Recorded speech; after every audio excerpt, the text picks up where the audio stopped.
So understanding that not all weight gain during pregnancy is fat is key to setting yourself some realistic expectations. I've read a lot of parenting books recently that only recommend breastfeeding. And whilst they claim to be judgment-free, they feel suffocatingly judgy and frown upon bottle feeding or formula feeding, which in some cases might be your only option. So I want to take the time to remind you that you are the mother and therefore it's your prerogative to do it your way. Welcome to Slay, the podcast where we dive into all aspects of female health, fitness and life. I'm your host, Louise Hazel. Last week, I asked you, our listeners, whether there were any topics that you'd like me to cover, and a lovely lady called Anut requested today's episode. So we're focusing on a topic that's unique and could be a huge concern for many new mums. It's postpartum weight loss. After the journey of pregnancy and childbirth, many of you look forward to returning to a sense of normalcy and a feeling of having your body back to yourself. But doing so safely and effectively and sustainably is key. So today I'm going to break down some actionable strategies, lifestyle adjustments and nutrition tips to support your fat loss goals while maintaining the energy and strength you need as a new mum. Today, I'm going to be answering the top 10 questions that you had regarding postpartum weight loss. So let's jump right in with the first question. When is it safe to start trying to lose weight after giving birth? The truth is, if you're not breastfeeding, then there's no reason why you can't start a calorie deficit straight away. And I'm going to break down the data to support this later on in the episode, so keep listening. The speed at which you decide to start focusing on your nutrition is completely up to you. However, I'd recommend getting into a routine as soon as you get home by preparing meals that you can eat upon return from the hospital in advance. That way, if you're feeling sleep deprived or exhausted, at least you have one less thing to do and you're starting off this new journey by taking care of yourself. Now, don't worry about meal prep per se, unless you can reasonably sustain this level of preparation. Personally, I prefer to focus on ingredient prep, where I'll batch cook enough protein and carbohydrates for the week. So I might cook a tray of chicken, a tray of salmon, and then a pot of rice, vegetables, and potatoes for the week. That way, I'm not super limited, and I can choose what I fancy from the prepped ingredients. Also, important to note that this is a judgment-free zone. You might want to give yourself a week or two to settle into your new routine before adding an additional task to your plate. But bear in mind, the overwhelm is likely to only increase in the coming weeks. So make sure you set yourself up with intention and, more importantly, a system that will work for you long term.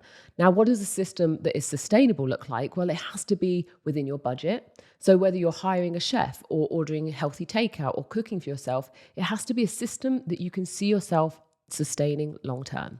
As for safety, you definitely want to consider what the effects of a calorie deficit is going to have on your body.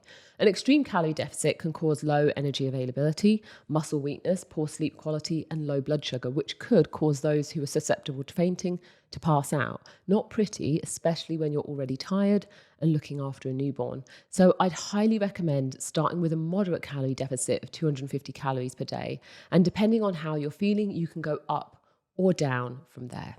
Next question, how much weight is it realistic to expect to lose right after delivery? Naturally, you will lose weight during childbirth, and studies suggest that this ranges anywhere between 10 to 13 pounds. This includes the baby's weight, the amniotic fluid, placenta, and other fluids. Now, one of the things that is not talked about enough during pregnancy is pregnancy weight gain. In fact, during pregnancy, it's normal to gain anywhere from 25 to 35 pounds. But the part of the conversation that is often glossed over is what is that 25 to 35 pounds made up of? So to save the trouble of ending up down some rabbit hole, I've researched this for you. According to the marchofdimes.org, the baby itself weighs on average 7.5 pounds. The amniotic fluid equates to 2 pounds, increased blood volume 4 pounds, body fluids 3 pounds, breast tissue 2 pounds, fat 6 to 8 pounds, the placenta 1.5 pounds, and the increased size of the uterus equates to 2 pounds. Bear in mind, these numbers only relate to single pregnancies. For twins, you'll have to conduct more research.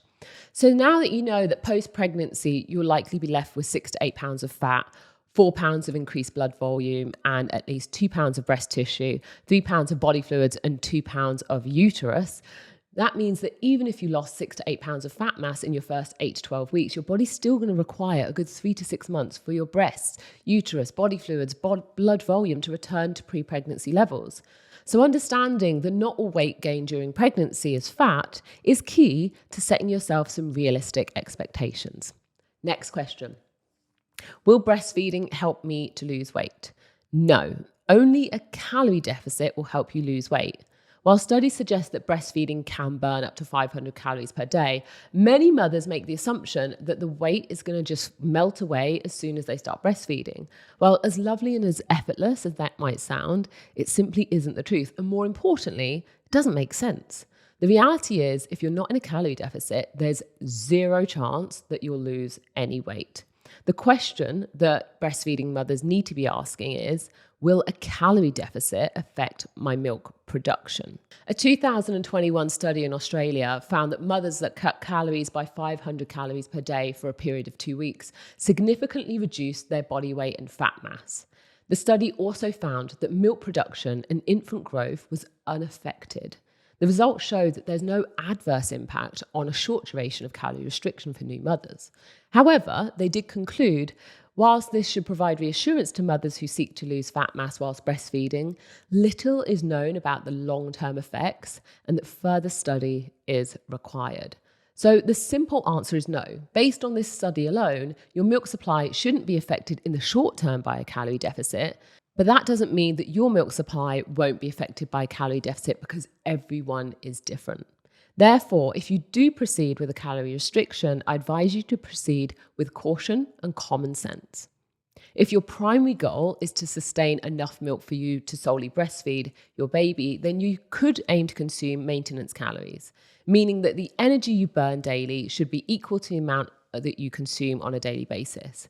You'll know if you need to increase your calories as you'll be losing weight, and you'll know if you need to decrease your calories because you'll be gaining weight. Now, if your goal is to combine breastfeeding and bottle feeding, and you really want to reduce your postpartum weight, then you could try a moderate calorie deficit of 250 calories per day and monitor your milk supply on a daily basis to see whether it's stable. And if it starts to decrease, then increase your calories back up to maintenance. But if your sole aim is to lose the postpartum weight, then you could start with an aggressive calorie deficit of 500 calories per day, knowing that you'll likely reduce your fat mass significantly, but it might come at the cost of drying up your milk supply, in which case you need to be ready and equipped to bottle feed.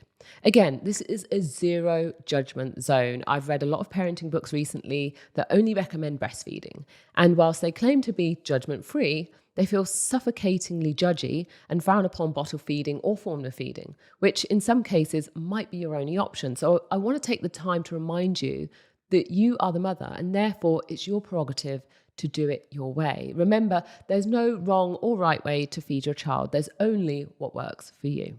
Okay, next question. What food types or diet are best for healthy weight loss postpartum? So first and foremost, your body is an amazing organism. It has everything that it needs to heal on its own. However, you can assist it and even speed it up with a little consideration on the type of the foods that you eat. So aim to fuel yourself with whole foods. This includes fresh fruit and vegetables and adequate protein. After all, protein is the building block for new cells and new tissue. So the best thing that you can do to help speed up your recovery process is to make sure that you're maxing out your protein intake on a daily basis. And it doesn't hurt to increase the amount of foods that have an anti-inflammatory properties, like turmeric, for example. I actually take curcumin daily, which is a derivative of turmeric for my IBS, and it keeps my ulcerative colitis under control. So don't be afraid to supplement where needed. But enough about me. Without a doubt, the best thing for you to eat postpartum is a diet that's rich in protein. To help you determine what your daily intake should be, you need to aim for 1 gram per pound of target body weight. So if you currently weigh 150 pounds, but your goal is to weigh 130, then you need a minimum of 130 grams of protein every single day to encourage fat loss. Now, eating enough protein will help you to stay satisfied, curb cravings, but it will also help with weight management. And if you want to start dropping the fat that you may have gained during pregnancy, then the key to that is a calorie deficit and keeping your protein really high and managing the amount of fat and carbohydrates that you consume. So avoid fried, sugary, or processed food and opt for fresh whole foods like meat, poultry, fish, with vegetables and fresh fruit. Now, a lot of mums over at Slay report wanting comfort foods after giving birth. Think warm bowls of soup, stews and casseroles, which is not surprising seeing as they tend to be nutrient-rich and easy to reheat, and also comforting from a healing perspective. But having inspected one of the frozen ready meal companies that cater specifically to new mums, I was concerned by a number of inconsistencies with their purported nutritional values. Something just wasn't quite adding up. After further inspection, I noticed that they were seriously underreporting the amount of carbohydrate in each meal. A rice dish reported just 12 grams of carbohydrates for a 3.5 ounce portion, which actually contains nearly 30 grams of carbohydrates. And a beef chili reported just 8 grams of protein in 1 cup-sized serving, meaning that you get 1 ounce of beef in a cup. You'd be absolutely bloody starving.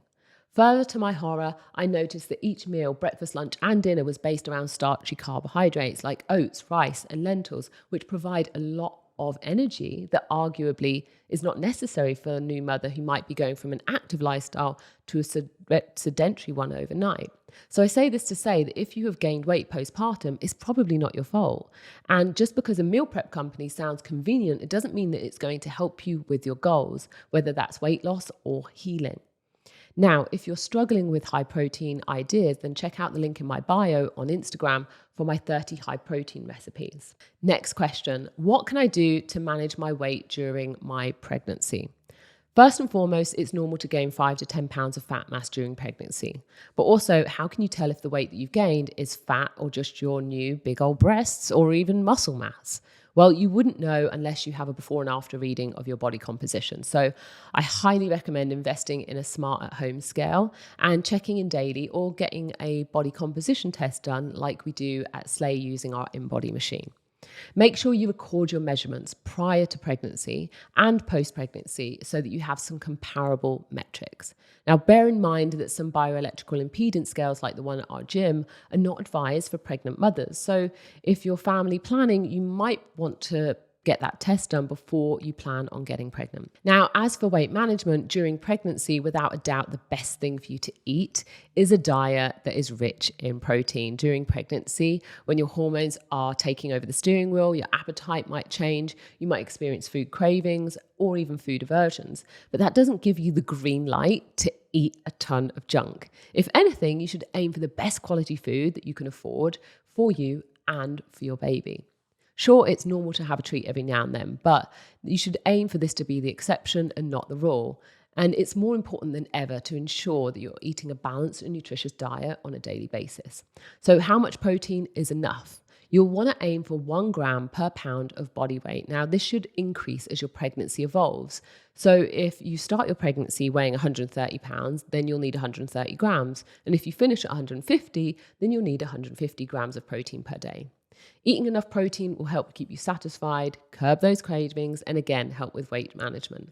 Now, a recent study suggested that breastfeeding mothers should consume an extra 20 grams of protein per day. Although this doesn't increase milk volume, it may alter the concentration of protein in the milk. So this suggests that mothers can positively impact the quality of their milk that the infant is getting by increasing their daily protein intake, which leads me to wonder whether hungry babies are crying out for more milk or more nutrients. Next question, how long does it typically take to lose baby weight? I can't stand the term baby weight, so I'm going to reframe the question to how long does it typically take to return my body to pre-pregnancy body composition? So typical fat loss is expected to occur at a rate of 1 pound of fat per week. So for those that are in an aggressive calorie deficit of 500 calories per day, and then a half a pound a week for those that are in a calorie deficit of around 200 calories per day. So if you gained 5 to 10 pounds of fat during pregnancy, you can expect it to take anywhere from 5 to 20 weeks to return to normal levels of fat mass. But that doesn't mean that your overall body weight will be back to normal. It could take up to 6 months for your uterus, blood volume, and hormones to return back to normal levels. So the amount of time it takes for you to return to pre-pregnancy body composition will be dependent on a number of factors, such as your ability to adhere to a calorie deficit, your activity levels, the type of activity you do, your metabolism, your hormones, your sleep habits, and other health conditions. Bear in mind that your hormones will also take time to return to pre-pregnancy levels, and that you may well be experiencing sleep deprivation, which increases the stress hormone cortisol, which when elevated for a prolonged amount of time can lead to increased fat storage. So with these things in mind, the only thing that is guaranteed to help you will be your ability to sustain a calorie deficit. As for your expectations, first-time mothers, what I will say is that whilst it's great to have a plan, remember to give yourself grace if that plan falls by the wayside. Remember that this is a completely new situation that you're entering into, uncharted territory. So be flexible and adaptable. And don't expect linear weight loss or fat loss results. And whilst you want to aim for results, try not to get too attached to a concrete day or number unless you're super experienced or extremely motivated. Your body will heal in its own time. Your job is to give it the best environment possible in which to heal. Next question, what exercises are safe to start with and when can I increase intensity? Now, if you had a natural birth, it's perfectly safe for you to start going on gentle walks immediately post childbirth. Your comfort level will dictate the pace and duration. You can also start pelvic floor exercises immediately after giving birth. In fact, the sooner the better, as your pelvic floor muscles will be in a weakened state during this time, which can cause some discomfort and even incontinence. So I highly recommend starting exercises at home before venturing out into the big wide world. Your core strength will be the most affected as your rectus abdominis may lengthen up to 20 centimeters and your linea alba will have separated as your waistline may increase up to 50 centimeters during pregnancy. This is known as diastasis recti. Now, after 3 to 4 days postpartum, the muscles will start to align and by 6 weeks, you should have about a 3 centimeter gap in separation. As for more advanced forms of exercise, you want to wait until around about 6 weeks to start running or lifting weights and make sure you get signed off from your doctor first. It's important that you avoid crunches until your diastasis recti is fully healed. Instead, focus on pelvic floor exercises and functional strengthening of the limbs. Now, for those of you who have had a C-section, you should be able to return to exercise after 8 to 12 weeks upon sign-off from your doctor. You should start to feel stronger around the 12-week mark, and you can start to gradually increase the load and or intensity of your workouts then. But be aware that it can take up to 12 months for the effects of relaxin, the hormone that causes laxity in your joints, to wear off, meaning that the stability of your joints will be affected up until that time. So you'll want to approach any heavy lifting with caution, and lower back issues may hold you back. Next question. Are there specific workouts that I should be doing post-birth? Now, after giving birth, if you're an active person, I recommend trying to fit exercise into your daily schedule at least 6 days per week for those of you who are serious about fitness and highly motivated to lose fat. Aim for 3 of these workouts to be weightlifting, 2 to be cardiovascular in nature, walking, running, or elliptical, and 1 to be mobility-based like yoga or postpartum Pilates. Lifting weights is going to help you to increase your lean muscle mass, which will help with everyday tasks like picking up your infant, and also with weight management. Cardiovascular training is going to improve your general conditioning, plus you may have lost some of your cardiovascular fitness during pregnancy, especially in the last trimester. And it's also great for weight management as well. Your mobility and yoga will obviously help with your stress levels and general preparedness, and Pilates will help you to regain stability and control of your core. Last and final question, how can my partner, my friends and my family support me during this time? So today in the gym, I asked some of our new mums at Slay what their partners and friends and family did postpartum that was a huge help when it came to supporting them, not only in their postpartum recovery journeys, but also in life. And their answers were great. One of our mums said that the best thing that her partner could do for her was clean the house, because even though everything else seemed super chaotic at the time, it was nice for their home to feel like a sanctuary for her. Another said setting up a meal train where friends and family would provide meals for her after she returned from the hospital. Her and her husband would write down meals from their favorite restaurants, and their friends would get it delivered at the same time each night via mealtrain.com. I suggest you check that out. Another mum wrote down a list of high-protein crock-pot meals that she wanted cooked for her. So all she had to do was defrost the meal and she was good to go. And finally, I wanted to share with you some quick tips of my own if you're serious about returning to your pre-baby body composition. You want to meal prep every Sunday, work out from home, keep high-protein snacks on hand, and be consistent over perfect. And always, always ask for support. Now, remember, reaching your pre-baby body composition is a unique journey, and everyone's experience will be completely and utterly different. Remember that your body's gone through an incredible transformation. In every book and every blog, you'll be encouraged to focus on gradual progress, making sustainable and healthy choices, which will allow you to achieve your goals whilst nurturing your health and well-being. But this isn't every other book. This is the Slay podcast, and it's totally okay if you want to try a more aggressive approach too. It really does depend on what works best for you and what is sustainable for you. Now, that concludes this episode of Slay. Stay tuned for more empowering discussions on female health, fitness, and life. You can follow me at Louise Hazel on social media, and you can check out the Slay brand at Slay Athletic Club. Don't forget to subscribe to the Slay podcast if you haven't done so already on YouTube, and leave us a comment. You can also get fit at home using the Slay app. You can download that now for free from the App Store and join our online community. And don't forget, hit that link in my bio on Instagram for those 30 high protein recipe ideas.